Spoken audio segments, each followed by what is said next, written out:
பங்குனி மாதம் வழிபாட்டுக்கான மாதம். பூஜைகளும் பிரார்த்தனைகளும் செய்வதற்கு உகந்த மாதம். தெய்வங்கள் பலவற்றுக்கும் திருமணங்கள் அரங்கேறிய மாதம்.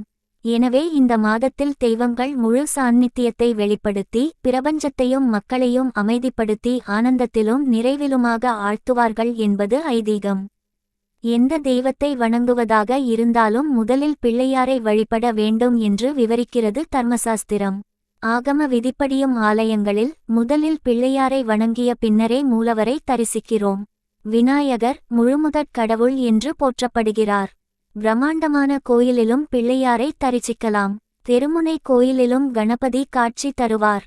ஆற்றங்கரையிலும் குளக்கரையிலும் கூட அரசமரத்தடி நிழலில் கூட பிள்ளையாரப்பன் அற்புதமாக காட்சி தந்து நமக்கு அருளையும் பொருளையும் அள்ளித்தந்தருளுகிறார் என்று போற்றுகின்றனர் பக்தர்கள்.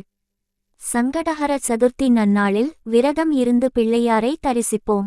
விநாயகர் அகவல் பாராயணம் செய்வோம். மகா கணபதி மந்திரம் ஜபித்து வேண்டிக் கொள்வோம். விநாயக பெருமானுக்கு அருகம்புல் சார்த்தி வேண்டிக் கொள்வது ரொம்பவே மகத்துவம் மிக்கது. அதேபோல் பிள்ளையாருக்கு வெள்ளிருக்கு மாலை சார்த்தி வேண்டிக் கொண்டால் நம் விக்னங்களெல்லாம் பறந்தோடும். கவலைகள் அனைத்தும் காணாமல் போகும். துக்கங்களை போக்கித் தருவார்.